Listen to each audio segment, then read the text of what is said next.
ఓ ఊర్లా ఇద్దరు అన్నదమ్ములు ఉన్నారులా. పొత్తుల పొలాలు వంచుకోగా బోర్ ఒకటే ఉన్నది. ఓ గంట సేపు అన్న గంట సేపు తమ్ముడు నీళ్లు వారించుకుంటే ఏం పంచాది లేదు. చల్ అట్లెట్లుంటది, నాకే ఎక్కువ కావాలని బెదిరించి ఒక్కడ నీళ్ళని మలుపుకుంటే ఎట్లుంటది? ఒకల పని ఎండిల్లు అవుతుంది. ఇప్పుడు తెలంగాణ ఆంధ్ర నడుమ సుత గదే పంచాది. అటు కృష్ణా నీళ్ళు ఎత్తుకోబోయేదే సాలదని గోదావరి నీళ్ళకు సూటి పెట్టిండ్రు ముద్దుగా. కానీ మనోళ్ళే మూకుంటలేరు.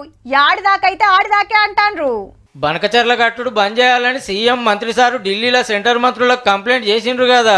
అవసరమైతే చర్చలకు పిలుస్తారట ఆంధ్ర గవర్నమెంట్ ను. ఫేస్ టు ఫేస్ మాట్లాడుకుంటేనే ఫాయిదా ఉంటది. కర్ణాటక తోటి ఎట్లుంటున్నామో ఆంధ్ర తోటి సూత అట్లనే ఉంటామని అనుకొచ్చిండు రేవంత్ రెడ్డి సారు. నీళ్ళని అడ్డం పెట్టుకుని మళ్ళా సెంటిమెంట్ పుట్టిస్తానికి తిప్పల పడుతుందట బీఆర్ఎస్. పాత గవర్నమెంట్ లో ఇద్దరు సీఎంలు కూకున్నప్పుడే మన గోదావరి నీళ్లు మలుపుకపోయే పిలాన్ నడిచిందని రేవంత్ రెడ్డి సార్ అంటే, లేలే అంత మీరే ఆగం చేస్తురని హరీష్ రావు సారు. చేసిందంత చేసి ఉల్టా దబాయిస్తురని కాంగ్రెస్ లీడర్లు అంతా అందుకున్నారు.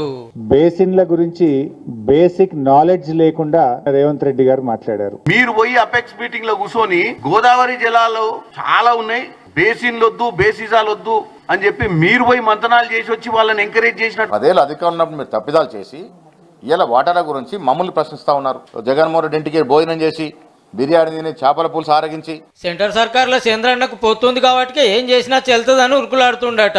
సవ్వాలే లేదు, మనకు నష్టమైతే అంటూ ఊకోవద్దు అనేది అన్ని పార్టీల మాట.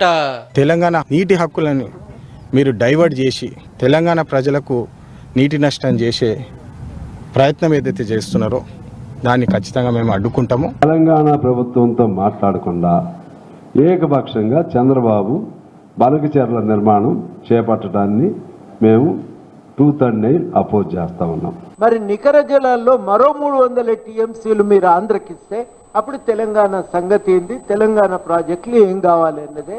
బీజేపీలు పెద్దగా మాట్లాడతలేరు కానీ తెలంగాణకు అన్యాయం కాకుండా చూస్తామంటాండ్రు.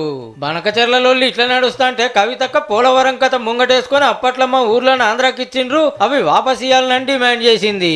కానీ ఇదే ముచ్చట 10 ఏళ్ళు ఎందుకు మాట్లాడలేదక్క?